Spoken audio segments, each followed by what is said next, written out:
Shalom sahabat Petra terkasih dalam Kristus. Sudahkah kita bersyukur untuk hari ini?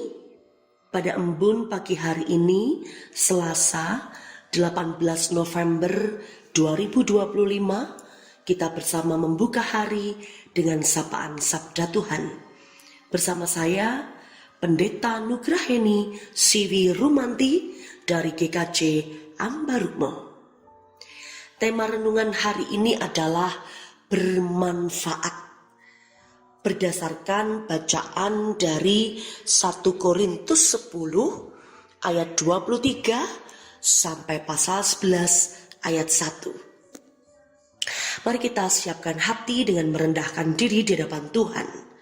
Bersama kita berdoa.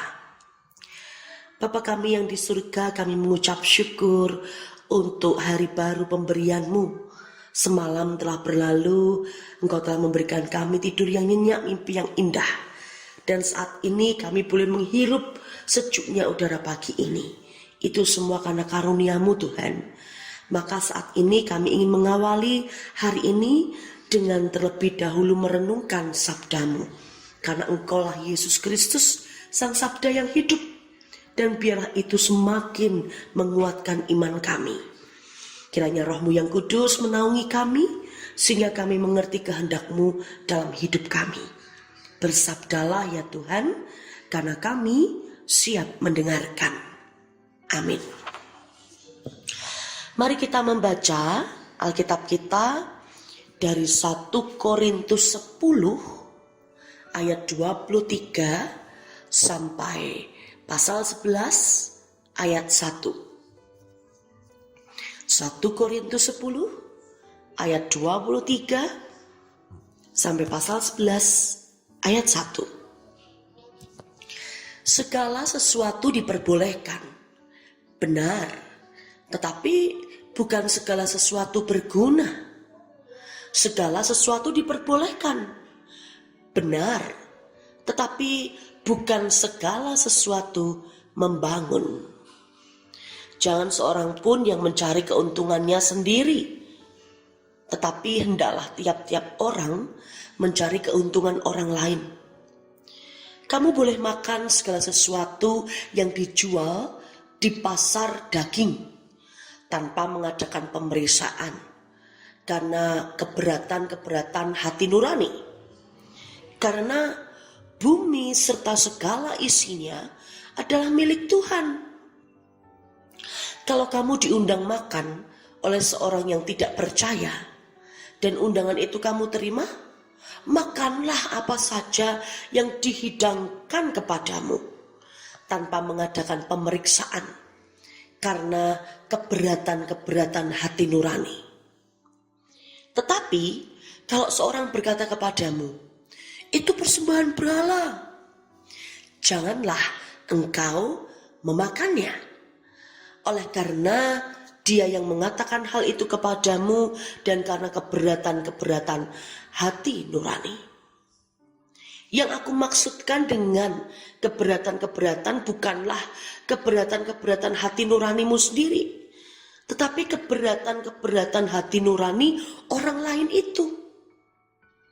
Mungkin ada orang yang berkata, mengapa kebebasanku harus ditentukan oleh keberatan-keberatan hati nurani orang lain?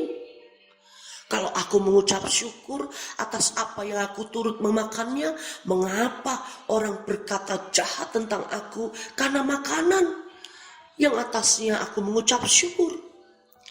Aku menjawab, jika engkau makan atau jika engkau minum atau jika engkau melakukan sesuatu yang lain, lakukanlah semuanya itu untuk kemuliaan Allah. Janganlah kamu menimbulkan syiak dalam hati orang, baik orang Yahudi atau orang Yunani maupun jemaat Allah. Sama seperti aku juga berusaha menyenangkan hati semua orang dalam segala hal, bukan untuk kepentingan diriku, tetapi untuk kepentingan orang banyak, supaya mereka beroleh selamat. Jadilah pengikutku, sama seperti aku juga menjadi pengikut Kristus. Sejauh ini pembacaan kita, yang berbahagia tentu setiap orang yang mendengarkan firman Tuhan, memelihara dalam hati, dan melakukan dalam hidup setiap hari. Sahabat Petra yang terkasih dalam Tuhan, bacaan ini tentu sangat mudah dipahami. Terutama bicara tentang halal tidak halal, diperbolehkan dan apapun itu diperbolehkan. Tetapi tidak semua berguna. Apapun diperbolehkan tetapi tidak semua membangun. Rasul Paulus menunjukkan kepada kita semua bahwa di kota Roma itu jemaat Kristen di sana memang belum sepenuhnya menunjukkan adanya rasa tepos liro, begitu ya, tenggang rasa. Maka kalau ada orang itu dapat undangan makan, begitu, mereka mungkin masih berpikir, ini boleh enggak ya? Babi boleh enggak ya? Sapi boleh enggak ya? Daging kuda boleh enggak? Dan lain sebagainya. Tetapi setiap orang percaya bagi Paulus, justru kita menjadi orang yang sangat berbahagia. Karena segala sesuatu yang diciptakan Tuhan itu adalah milik Tuhan. Dan semuanya halal bisa kita nikmati. Gitu ya, sangat-sangat bisa kita nikmati. Kalaupun kita dapat daging dari tetangga, kita makan saja. Tidak perlu kita mempertanyakan ini daging apa, ini bagaimana proses penyembelihannya, lalu ini nyembelihnya di hari apa, dan ini itu dan lain sebagainya. Karena memang ada tradisi tertentu yang tidak mengizinkan, begitu ya, mengkonsumsi daging tertentu, bahkan proses penyembelihannya pun juga harus diawasi, begitu ya, ada. Tetapi memang Rasul Paulus menunjukkan pada kita bahwa Allah menyediakan semua ciptaannya yang bisa dinikmati oleh manusia. Nah, tetapi memang ada satu hal yang penting bagi Paulus, yaitu ketika kita menikmatinya, itu semua harus berguna dan membangun. Dan itu semua harus membuat kita semakin memuliakan nama Tuhan. Bukan malah menganggap enak toh aku orang Kristen loh, bisa semuanya. Lalu kita meremehkan orang lain, lalu kita menjatuhkan orang lain, lalu kita menyakiti orang lain. Itu yang tidak berkenan di hadapan Tuhan. Jadi apapun itu benar, itu berguna, itu membangun, tetapi bukan hanya untuk diri kita sendiri, tapi juga membangun, berguna dan benar bagi sesama kita. Maka Rasul Paulus juga memberikan sebuah pergumulan. Kalau ada orang nih, misalnya melarang kita untuk memakan daging, karena itu adalah daging penyembahan berhala, dan orang itu mengatakan jangan kamu makan ya, itu untuk doa-doa kami.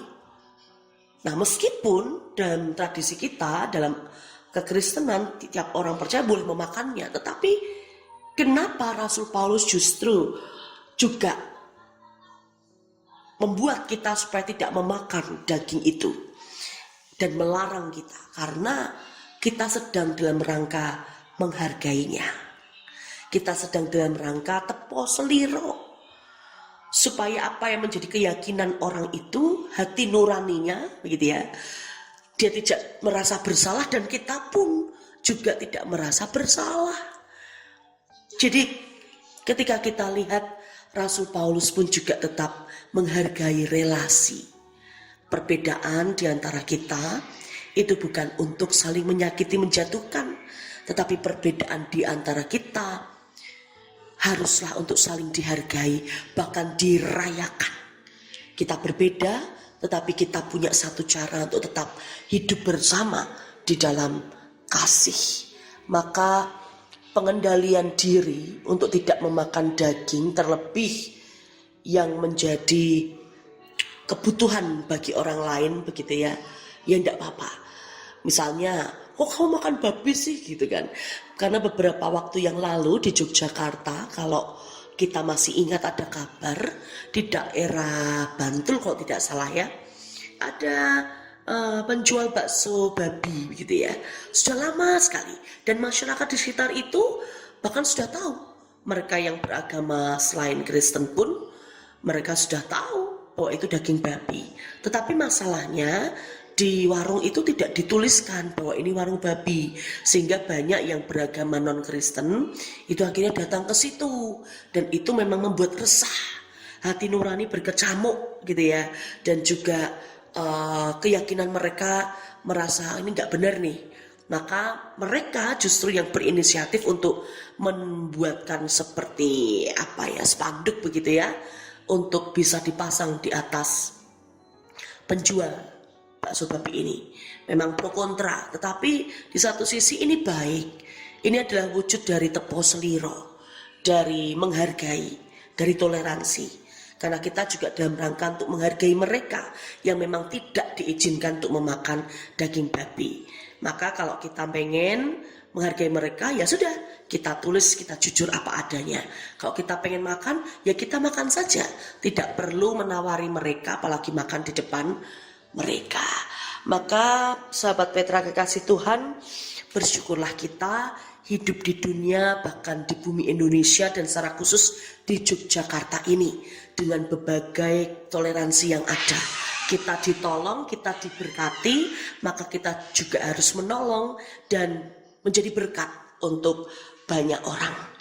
Mari kita saling memahami, mari kita saling memperjuangkan kerukunan antar umat beragama dimanapun kita berada, sehingga hidup kita bermanfaat bagi banyak orang. Tetap semangat, Tuhan Yesus memberkati. Kita akan bersama-sama berdoa. Bapa, kami bersyukur atas firman-Mu. Mampukanlah kami untuk hidup saling menghargai, mengasihi, bahkan di tengah perbedaan, sekalipun itu perbedaan keyakinan. Tuhan berkati kami agar apa yang kami anggap baik, benar, berguna, membangun, itu juga dirasakan oleh sesama kami. Tuhan berkati kami sepanjang hari ini, sehingga di dalam kami melakukan karya pelayanan kami, pekerjaan kami, proses belajar kami, semuanya itu bermanfaat, baik bagi kami maupun bagi setiap orang.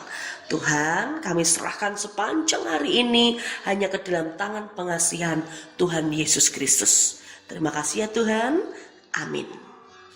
Demikian sahabat Petra terkasih dalam Kristus, kiranya sabda Tuhan meneguhkan dan menguatkan kita senantiasa, khususnya dalam menjalani waktu hari ini. Materi renungan bersumber dari Sabda Winedar atau Sadar, karya Sinode GKJ. Saya Pendeta Nugraheni Siwi Rumanti dari GKJ Ambarukmo, mohon diri dan mohon maaf bila ada kata yang kurang berkenan.